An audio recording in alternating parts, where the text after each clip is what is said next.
What's going on? It's Sal, Stretford Post. How you all doing? And welcome to the Breaking Dawn show. I'll be here every morning, roughly around 7 a.m. UK time, to bring you the latest news.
I'm back. Goodness me, teething problems is the first show I'm doing, and I get that. My goodness, just my luck. Welcome to the Breaking Dawn show, where I give you the latest information, the latest transfer news, the latest shenanigans on our club, the circus sometimes that is Manchester United. Now today is a special day.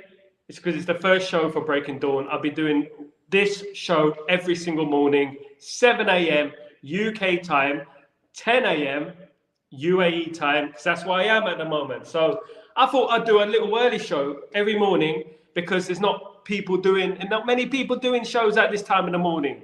So let's do this. Let's talk it through. Let's talk about United. Firstly, we got the news on Joshua Zirkzee.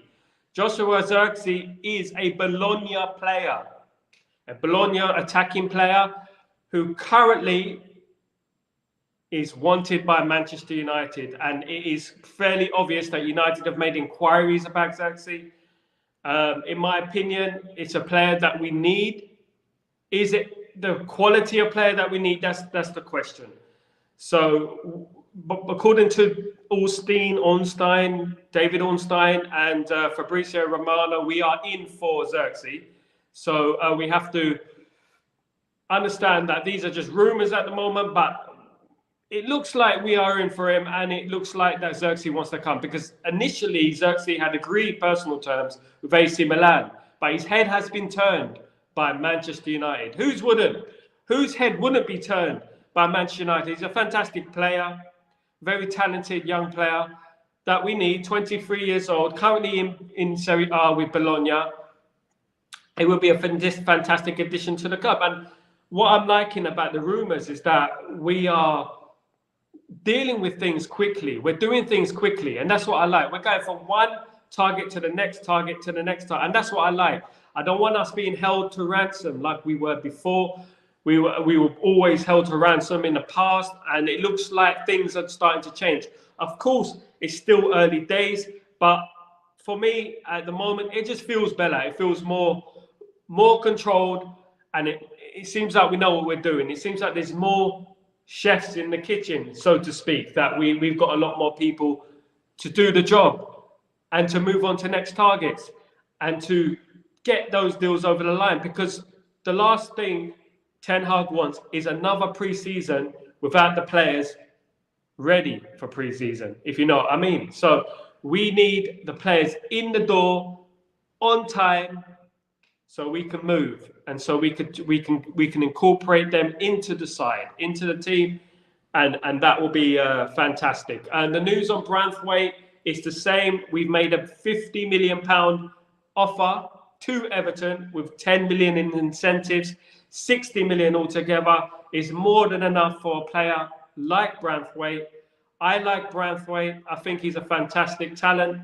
I think the noise about him being the new Maguire, just because he's English, it's just naive and ignorant. It's not a fact. He's a completely different player to Maguire. I liken him more to Stones, but he's his own player. Branthwaite is tall, he's strong, he's quick, he's skillful, he's young, he's still raw, but it'll be a fantastic signing for United to back up Martinez. I know we have Martinez, and I know we don't want to spend a lot of money on a backup player. But if you look at last season, Martinez was injured quite a lot. And it was the biggest stumbling block in our season. And the importance of a left-sided centre-back in Ten Hag's system is so important, because look at the difference in the FA Cup final when we had Martinez there. It was a completely different performance. Now, if Martinez does get injured, we will have Branthwaite. And we need a bigger squad. We need more defenders. Also, Todibo's still on the radar. We do need a right-sided centre-back. Varane is gone, of course. But, you know, we need to replace him with Todibo. Todibo should be a deal that we should get over the line. I've been saying it for a while. With Jim Ratcliffe owning Nice, he should be able to capture Todibo, of course. Todibo's a fantastic player. We need him. And, you know, we're lacking in that department. Lindelof looks like he could be out the door. He's not going to be offered a new contract. Maguire, he could be the one staying. He could be the one staying as a substitute. But how long will Maguire be happy with that? How long will Maguire want to stay at United as a substitute? We have the news on Greenwood. Mason Greenwood is potentially going to Valencia. I think it'd be a very good move for Greenwood. I'm a big fan of Greenwood's talent. Of course, it'd be very hard for him to come back to United now. United needs stability, and we don't need another problem within our midst. Valencia are interested, but it's whether they show the money. They need to show the money. They want Greenwood, they need to show the money. We need to sell players. We need to stop with the loan business. This is a tactic that Dortmund use a lot. Sancho is still on the market. We still need to sell Sancho. Dortmund do not have the money, despite the love that they've shown Jadon Sancho. Despite how highly they rate Jadon Sancho, they still can't afford him, even though they have all that money. From all those transfers in the past, they don't want to pay money for their friend, their favourite Jadon Sancho. It's a shame, but I'm hopefully other teams will come in for Jadon Sancho. There's news that a Serie A team is interested and a La Liga team is interested. Mason Greenwood is the most likely to move at the moment, with a number of Spanish clubs interested in Mason Greenwood due to his fantastic performances in La Liga last season with Getafe. So Mason Greenwood could likely be out the door. It may be Valencia. Valencia would be a good move. Valencia are sleeping giants, so to speak. They haven't been around for a while in regards to challenging for titles. I remember that when they won the league a few years ago, they were a very good side with Mendieta, Angulo, players like that. They were a fantastic side. So I think it would be a very good move for Greenwood, and hopefully, always forgiven, and maybe, just maybe, he might come back to England one day. But for now, I think it's important that Greenwood stays in Spain, and Valencia would be a fantastic move for him. Now, the other news is Gonzalo Ignacio of Sporting Lisbon. He's a defender, a young defender, a high prospect, playing for Sporting Lisbon. Well, you may have seen Sporting Lisbon a couple of years ago against Arsenal in the Europa League. He was they are a team that produce a lot of very, very good young players. And to buy players from Sporting Lisbon would be a good idea. It will also be a lot cheaper. It will also be a lot more within our budget and fair play, financial fair play. Nothing is solid at the moment. There are murmurs going around by Ebola that Ignacio wants to come to Manchester United. Ebola have reported that in Portugal that Ignacio wants to come to Manchester United. And let's see. Back to Sancho. Juventus. Juventus are interested in Sancho, but they are only interested in a loan deal at the moment. They do not have the money. Who has the money for Sancho? Do you have the money for Sancho? We need someone to buy Sancho from us. But no one seems to want to pay the money. You know, there was a lot of talk this season how great Sancho has been. Why doesn't anyone want to pay the money? Why doesn't anyone want to pay the Skrilla? Now, Barcelona. We never get players from Barcelona. I know, but we always link to like De Jong and players of that nature. But we never get players from Barcelona. I think the last player we got from Barcelona was Victor Valdez many years ago as a goalkeeping backup. They don't really like selling us any players. They don't really like us. I don't know why. Maybe it's a Real Madrid connection. Maybe they think we're too cushy with Real Madrid, etc. But Vitor Roque, he's just recently signed for Barcelona, could be on his way to Manchester United. I wouldn't hold my breath, but he could be on his way to Manchester United. He's with Barcelona looking to raise some funds. Manchester United have made a £40 million offer to Barcelona, which was promptly rejected, of course. The first offer was rejected. Will United come in with a second offer? That remains to be seen. But Vitor Roque is a good player, a young player, and it fits the mold. But Barcelona are notoriously very hard to do business with, in particular with Manchester United knocking on the door. We're not their favourites. They don't like answering the door to us. So what can we do? We can just put in an offer and we can just see how it goes. But we do need attacking players. I don't want us just to be slapdash with our choices. I don't want us to be going out there and just bidding for anyone, to be honest. We need to be careful and calculated in who we bid for. And we need to be taken seriously in the transfer market, because it's been a while since we've been taken seriously in the transfer market.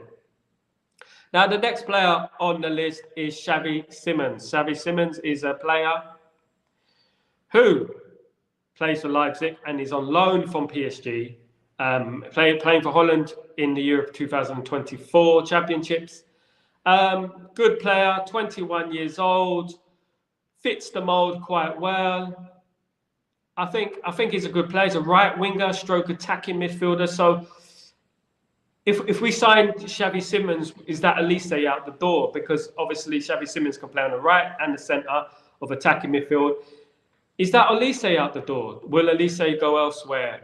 I haven't seen much of Xavi Simons, if I'm being honest, but he looks decent on the brief highlights I've seen, especially on Euro 2024. I saw him briefly against Poland. He was okay.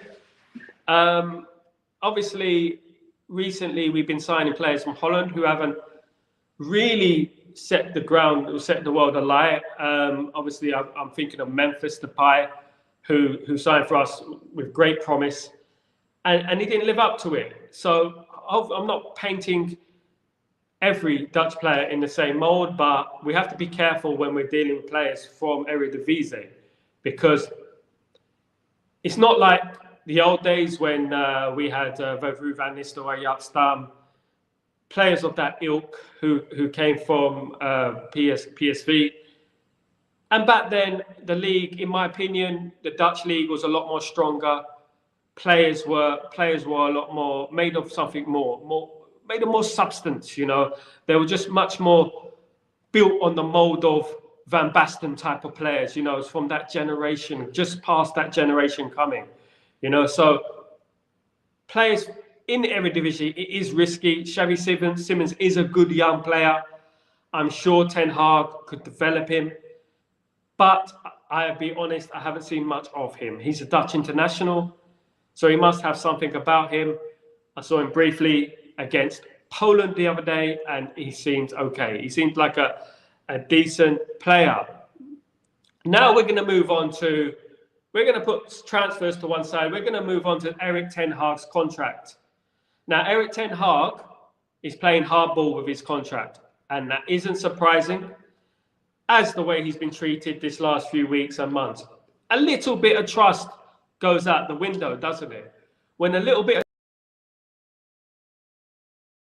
wants a £10 million, well, release clause, is it a release clause?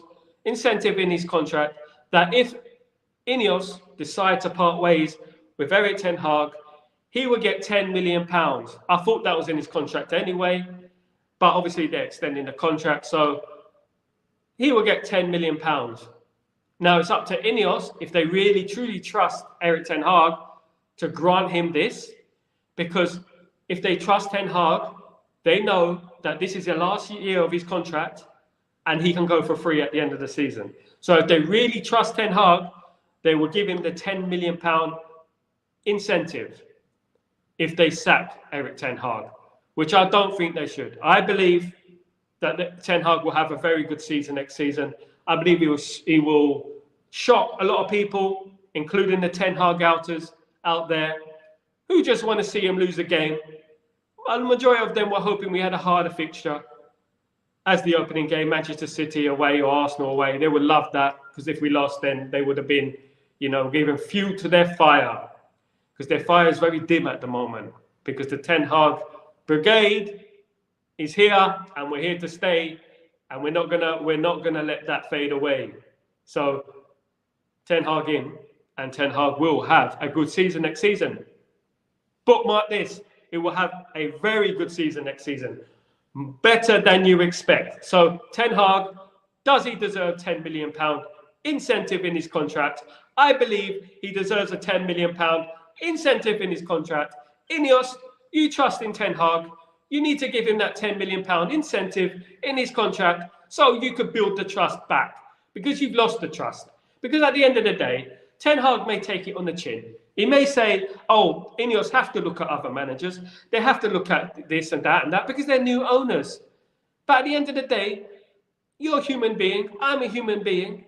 You know how he feels. You know how it is. You know he's not happy with that. You wouldn't be happy. Would you be happy with that? I wouldn't be happy either. So I believe they should show their full trust in Erik Ten Hag and give him that contract. Give him it now. And we move. We move and we work as a team.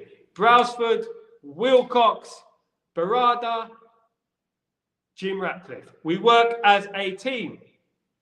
That's what we need to do. Okay, so now, who would I like to see United sign this summer? Who would I like to see come through the door? And who do I think will improve us? Now, my choices are, I've always been a fan of Ederson. I like Ederson. I think he's the next big thing. When I look at Real Madrid, taking all the talent, you know, so they've got Endrick now. Endrick is supposedly being touted as the next big thing, the next Ronaldo or something. Endrick is a fantastic player, and Real Madrid have signed Endrick. Now, it gives me flashbacks of Denilson. I don't know if you remember Denilson who played in Brazil for Palmeiras or Corinthians, I think one of the two. But he signed for Real Betis for big money. And there was this kind of similar fracas about his leaving Brazil, you know, and he left Brazil to like thousands of people, and he signed for Betis. And then when he arrived in Betis, he kept doing this step over, you know, he had a little bit of skill there, but no end product really. He was a Brazilian international, but it didn't work out for poor Denilson, and Denilson ended up fading away into oblivion. Is that going to be Endrick? Because I'm seeing similar vibes with this celebration that not celebration, but a commiseration party that Endrick is leaving, and he's going to Real Madrid. Now, the way Real Madrid do business, I like it, because they're picking up players from South America and they're getting them early and they're embedding them in the team. And I think that's something we should look at. I think South America is a good market that we should look at. We need to be quick off the ball with this, quick off the ball. We haven't been very good in the past with recruiting players from South America. Chicharito is probably the most successful. Correct me if I'm wrong. Directly from the Central America, directly from Central America to United, Chicharito is probably the best player we bought from there, directly, not indirectly via Europe, but directly from Mexico, from Central America, from the Americas. He came and he's a legend for us. So Chicharito was the last one. I like Edison. I do like Edison. I think we should go after him. He's powerful. He's quick. He scores a goal. Atalanta are superb at recruiting up-and-coming talent. Their scouts are remarkable. They are a very well-run side, a bit like Brighton, the Brighton of Italy, so to speak. So they are a team that brings through players, and Edison is another one who we should really look at for the midfield, because our midfield is light, and it should be a priority. It really should be a priority, because we cannot rely on just solely Casemiro. Should Casemiro stay at United, we cannot solely rely on him, So we need another player there. We need an Edison, player of that ilk. He will be a good signing for me. Of course, Todibo is another one I would go for. With Varane leaving United, Todibo is a right-sided centre-back. That is very versatile as well. So we need Todibo, should sign for United, with Jim Ratcliffe being at Nice for the time being, with rumours that he may sell. But Todibo looks like he will be through the door at United. And hopefully a few players will be through the door at United in a bulk, in a big, ginormous package for us, rather than us waiting for individual players, 2 months for him, 2 months for him, 2 months for him out, 2 months for him out. It's just too slow. And we end up coming into pre-season without our full squad and without our new players. So we need Ineos to sign players. The signs are good. The signs are good. It looks like they are moving on from one target to the other target, or targets at the same time, which is refreshing. And you have to give them their call. Now, another player, very important player, João Neves, who plays for Benfica. He's a player that's been on our radar for a while. The only issue is his price tag. His price tag is 80 million upwards. Are we going to pay 80 million for João Neves? He's a talent, and to be honest with you, we should be looking at players like him. But we cannot be held to ransom. I believe that is his release clause. I believe it's 80, 90 million is his release clause. So we'll have to pay up for him regardless. Benfica are not going to sell him. He was on the bench last night for Portugal. Surprisingly, Portugal were very slow and sluggish last night. I'm surprised João Neves didn't play.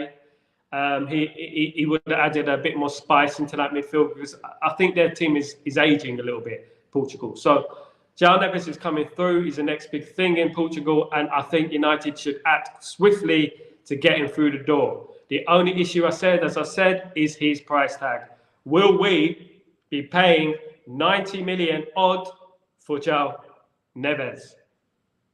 It's a tough one. It's a tough one, but he's worth the money for me. But we've been there. We've been here before. We've signed players, overpriced players, and they just haven't succeeded, have they? Big up Kenny Fan TV. Big up, man. What's going on? I'm just breaking the news now. What I'm hearing, we got news on Joshua Zirkzee, Jareth Branthwaite, the usual suspects. No smoke without fire. I believe a few of those will be through the door. Gonzalo Ignacio is another one I've been speaking about briefly.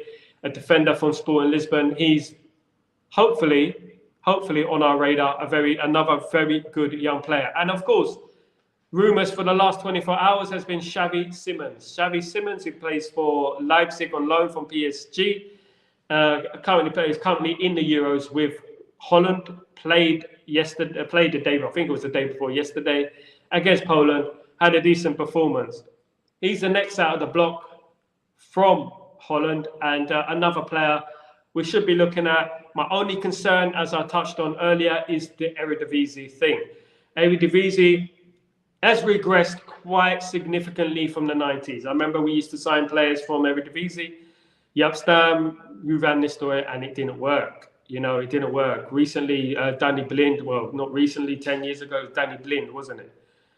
Did okay, didn't set the world on fire. There's no Van Nistelrooys coming through the ranks, I don't think. They got Gakpo, players like that. They're just not the same ilk, in my opinion. Memphis Depay is still playing for them. I think Holland have become more of a defensive team now. They've got a very good defense. They've got Van Dijk on the bench, etc. And that brings us to Van Dijk. Van Dijk has been out of favour at Juventus. It hasn't worked. No, it hasn't worked for him at Bayern, at Juventus as well. It hasn't worked. And United should be in for Van Dijk. Not Van Dijk, excuse me. Pardon my French.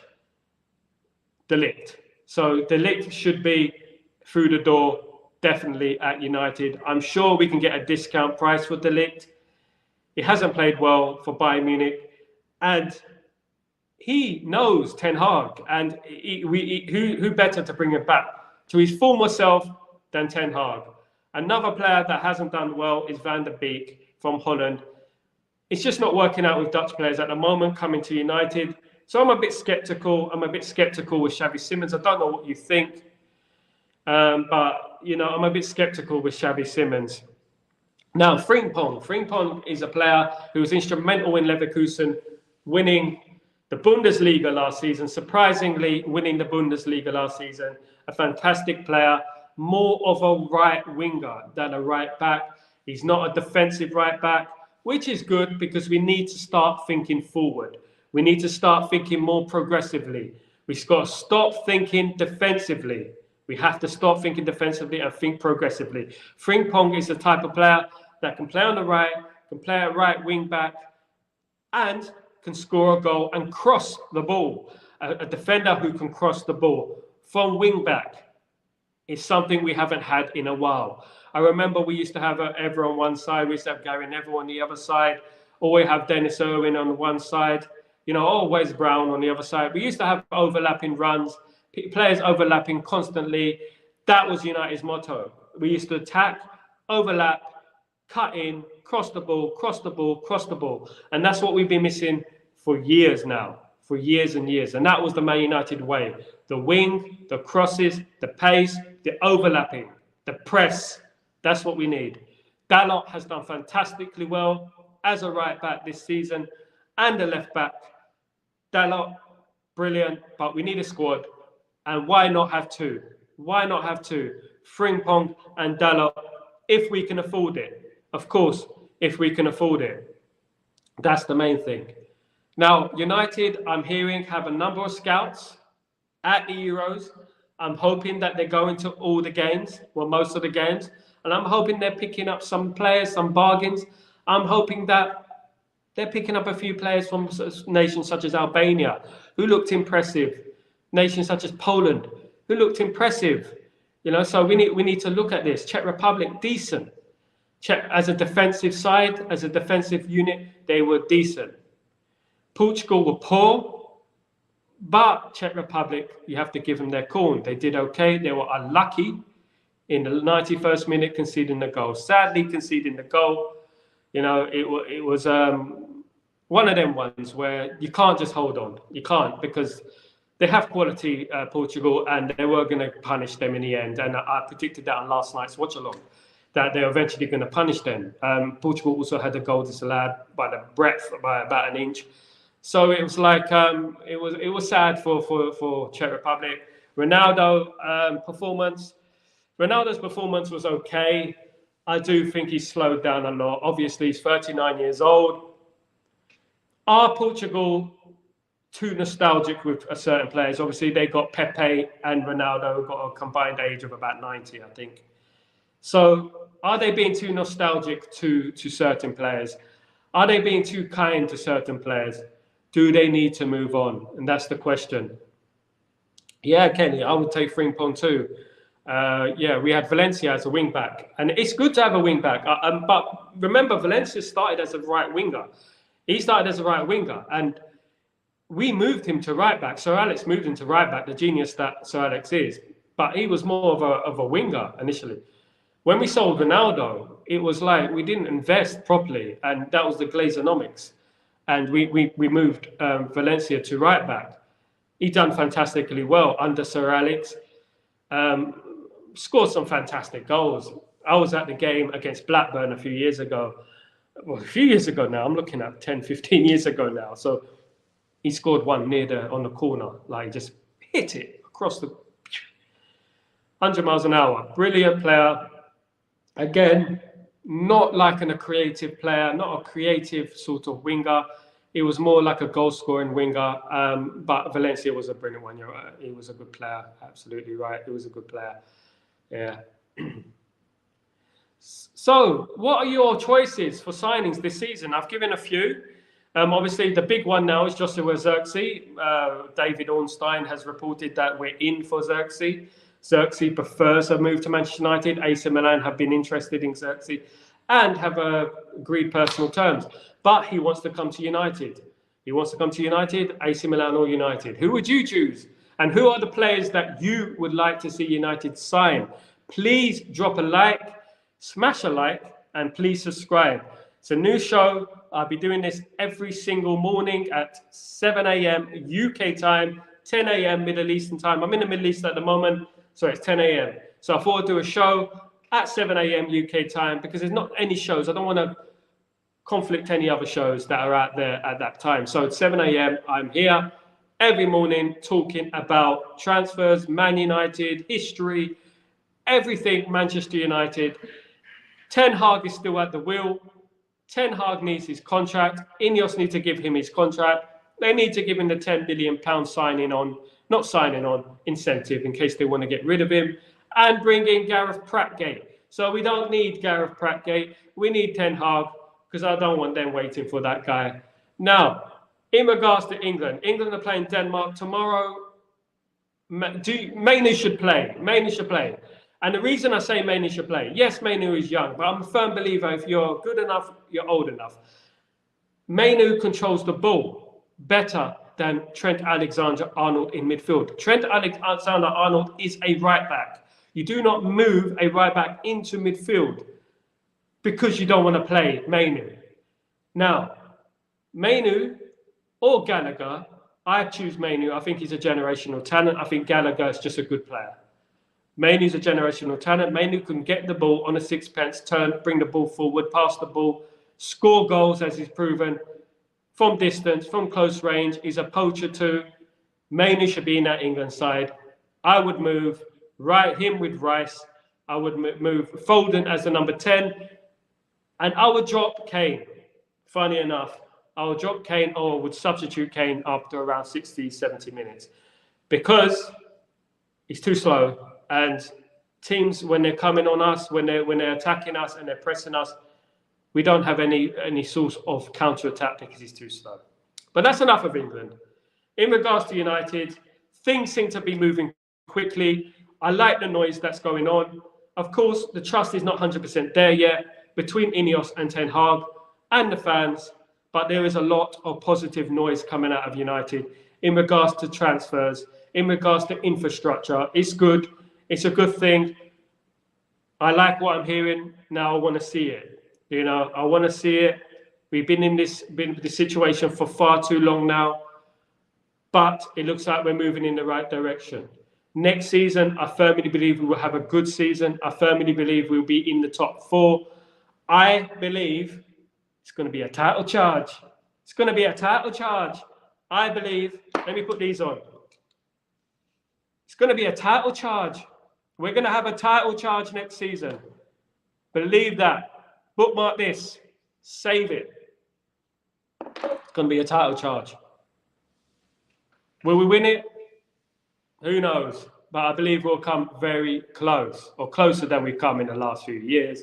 Not 25 points from it, but I believe we will get there, and we will be at the top, near the top, come May. So I believe we're going to be have a title charge. Where do you believe we will finish next season? And what do you think is an acceptable season? Drop a like and drop a comment. Subscribe as well. What you believe. What do you believe? Where do we finish next season? What is acceptable for Ten Hag? I believe we'll have a title charge next season. I do. I believe we'll have a good summer this summer. I'm putting my eggs in a basket, all my eggs in one basket, on the Ineos basket, and saying, there you go, Ineos, have them eggs. Now make me an egg yolk. Or make me a fried egg. Make me an egg sandwich. Go on. I'm trusting Ineos. Remember, I was full sell only. Full sell only. Glazers out. Sell the club. Remove the debt. That's what I wanted. But I'm trusting them. We have no choice, and we must believe. And also, may I just say this? The fan base need to unite. I know you didn't get your way in regards to Ten Hag. A few of you, about 10% of people didn't get their way in regards to Ten Hag. You need to cut it down with the bitterness and back the manager, back the club, and let's go. It's not about a manager. It's about the club. You back the club. We are the fans. We support the club. I know you don't like Ten Hag. I wasn't fond on Ineos, but I'm backing Ineos. I have to back Ineos because I'm backing the club. I wanted Qatar. I wanted a full sale, but I'm backing Ineos because they are the ones that have 25% of the club, and they're the ones making the decision. So I'm backing them. So it's about time you back Ten Hag, and you stopped with this agenda against him and hoping that we lose. Because there's a number of people within our fan base, I wouldn't call them fans, who want us to lose, so they could just say, I told you so. Ten Hag will lose again next season. Every team will lose a game, most likely next season. Okay? So trust in the manager, trust in the process. Ten Hag will have a good season next season. Hopefully he bags a trophy. I want the Europa League. I like the Europa League as prestige in Europe, etc. Now, another story coming out is that it's trending, actually. It's funny because the Arsenal fans, away from Man United for a second, the Arsenal fans are saying that they're going to win the league at Anfield. They're going to win the league at Anfield like they did with Michael Thomas all those years ago, 1989. Like they did all those years ago, they're going to win the league at Anfield. What do you think of that? Have they learnt their lesson? Has Arsenal fans learnt their lesson?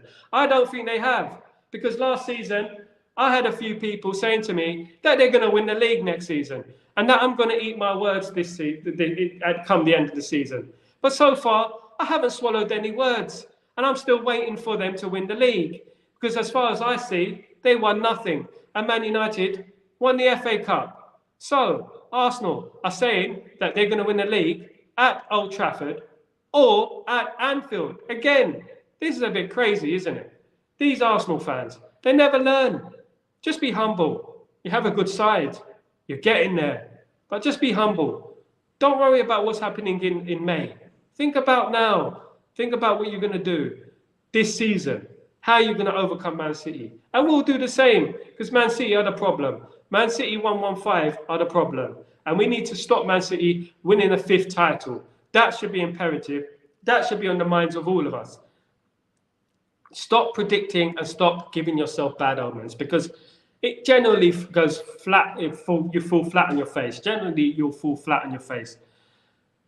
Be humble, and let's see what happens later on this season. So, in regards to Man United, I'm predicting a 2nd or 1st place finish. No, I'm not delusional. No, I'm not. Football, the ball is round. You see the ball? The ball is round. It can go anywhere, especially when it's kicked by world-class players. It can go anywhere, yeah? So trust in the team, trust in the manager. I believe we'll have a title charge. You can banter me all you like. I believe it. The big thing is now for Ineos to bring the players through the door early so we can have them for pre-season. So Ten Hag can do his thing, just like Ten Hag did last season with Mainu in the pre-season. He wanted to embed him into the team, and he did. Mainly got injured, of course, but he ended up embedded him into the team. And look, Mainu's at the Euros. So I want Ten Hag to have his full squad by July, his full squad end of July, beginning of August, for the pre-season, for the Charity Shield, so that we can prepare, so we can have our team, so we can prepare a style of play. Now, the fixture lists for United, we start off obviously with Fulham. I'm not going to downplay Fulham. Fulham have got some good players. They got Paulinho, another player we've been linked to. They got Paulinho. So we need to be careful of Fulham. We need not to take them lightly. It's a tough game. And the Ten Hag outers will be waiting there like vultures if we mess up. So the media will be waiting for Ten Hag to slip up. So it's important, just like a few years ago when we smashed Fulham 5-1 at Old Trafford, the first game of the season, it's important that we defeat Fulham comfortably and put on a good performance. So everyone can go back in their shell. Brighton's a tough game. You never know what you're going to get with Brighton. We beat them a few weeks ago. A new manager, could it be a new manager bounce? Manager's first game at home. We need to be on it. We need to be on it, and we cannot slip up. We need to be strong. We need to be tough, because that's the first game for the new manager in the Amex. So after that, we've got Liverpool. Liverpool at home is a tough one. Obviously, it's Liverpool. It's a rivalry. We know about the rivalry between Man United and Liverpool. We need to be on it. And if we win against Liverpool, it sets us up nicely. 3 wins out of 3, it sets us up nicely. I take it 3 games at 1 game at a time, but if we win the first 3, we're on it. We're there, and we can move on from there. Then we obviously got Southampton away. We got Crystal Palace, and then Spurs at home. Probably the most underrated team is Crystal Palace, but Crystal Palace are likely to lose a lot of players this summer. I'm a bit wary of Palace after what they did to us in a few months ago, and it was a dreadful game, but we did have a lot of injuries, and we have to remember that, but mentally it would still be playing on the Man United players' minds about that game. So it's imperative that we get good wins in the first few games. We get good wins in the first few games, in particular winning the Liverpool game, and then going on to the Southampton game in good spirits. It will be a very good start. Beating Liverpool, the confidence is high. There we are. That's what we need. That's exactly what we need. So the news today, we got Joshua Zirkzee, Greenwood to Valencia. We got Jared Branthwaite, Fabrizio Romano saying that we're going in for another bid. How high would you go for Branthwaite? Me, 50 million. We got the news about Victor Roque from Barcelona, but I wouldn't read too much into that. Barcelona never sell us any players. We got Xavi Simons news. And then obviously the others, Edison, Todibo, João Neves, and Frimpong. Can we sign all of them? Do we have enough money? It would be really nice, isn't it, if we signed all of them? I think we have an embarrassment of riches. I think most importantly, and I haven't touched on it much, is that we get rid of the players that need to get rid of. In my opinion, when I'm looking at the squad, I'm looking at Lindelof, Sal, Wan-Bissaka, Sal. I'm not sure about Casemiro. I may keep Casemiro, but his wages are there. His wages could be a stumbling block. And are we going to replace him? This is the issue I'm having. Anthony, I'll sell 100%. Now, of course, we've got Greenwood, we've got Sancho. I would sell both of them. Brings in quite a bit of money. Now, that should give us enough money to go out there and get a few players in the door. And we can move from there. And hopefully they're through the door before pre-season, so we can have a good pre-season and prepare for the beginning of the Premier League campaign against Fulham. We don't want any slip-ups. We need to act serious now. We need to get those players through the door, and we need to start being a serious club as we are. We're Manchester United. We're the biggest club to not be challenging for the title. We're the biggest club in the world for not be challenging for the title. We need to challenge for the title. I don't want to hear top four. Aim for the stars, at least you'll land on the clouds. You know, we need to aim for the stars and we need to go for that title. We need to. Forget Manchester City. Forget how many games they win, how many games they don't win. Forget them, the 1-1-5s, etc. Forget them. We need to put pressure on them. Put pressure on them, good pressure, and I believe that will mount a serious title challenge. With Arsenal, I believe so. I believe a few teams will drop. I think that Chelsea will drop. Well, Chelsea can't drop anymore. I think Chelsea won't improve as much as they think. I also believe that Liverpool will come 5th, 6th. I don't think they will challenge Arne Slot. I'm saying that Arne Slot could be the first out the door in regards to the top 6. I think, I don't know about his character, to be honest with you. I don't know. I just feel like those players are too used to Klopp. A little bit like a Alex Ferguson situation they got there. I think when you're used to a certain personality, and someone comes through the door trying to implement his style, I think it's going to be a problem for those Liverpool players. And the Liverpool players, as you saw of Trent Alexander-Arnold, they're really, really attached to Jurgen Klopp. So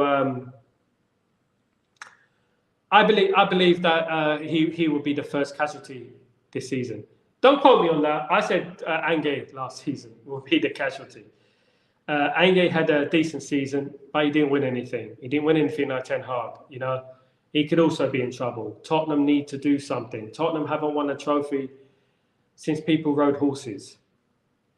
You know, Tottenham have not won a trophy in years. In years. You know, Ten Hag had hair when Tottenham won a trophy. So, look, there's a number of teams there who need to prove themselves, who need to win things.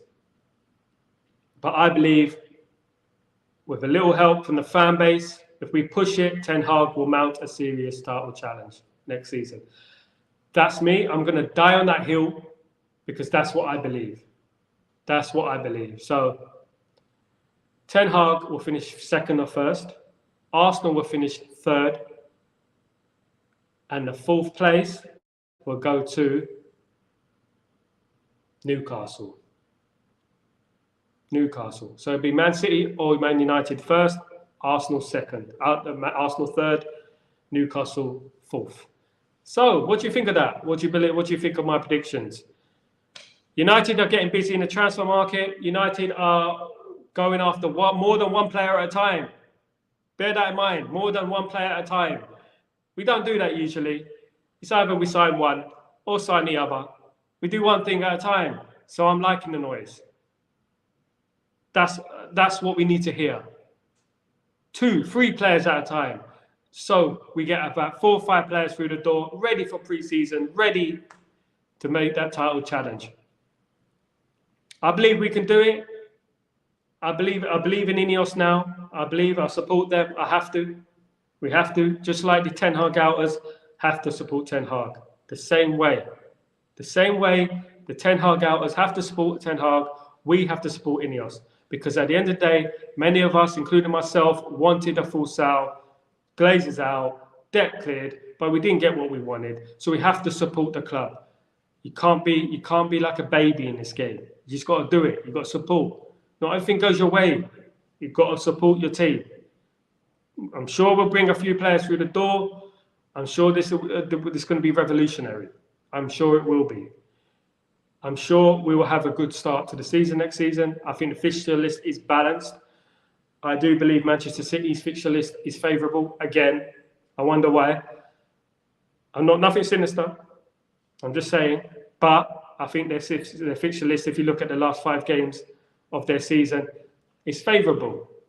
It's favourable. So I believe that United will have a good start to the season. United will win their opening 3 games, I believe, and then we can move from there. We should win our opening 3 games, and we can move from there. The one worry, of course, is Brighton. Brighton, new manager bounce, and that's my one worry. So with Ten Hag and Ineos, Ten Hag is negotiating a contract. He's asking for 10 million release clause if he gets sacked.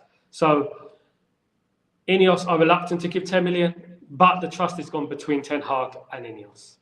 And that's not surprising. Guys, I really, really appreciate you logging in and watching this podcast. Sorry about the technical difficulties earlier. I will be here every single morning, 7 a.m. UK time, 10 a.m. Middle East time, to bring you some latest news, some banter, some football news, other teams' football news. For example, Arsenal thinking they're going to win the league at Anfield. It's one of the most funniest things I've heard the last 3 days. That Arsenal think they're going to win the league at Anfield. They don't learn, but I guess, it's going to be more pain that way, isn't it? If you have too much expectation, it's going to be more pain. But then I'm saying we're going to have a title challenge.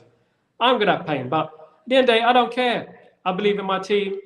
But Arsenal have proven that they're bottlers. And they don't have any trophies. They don't.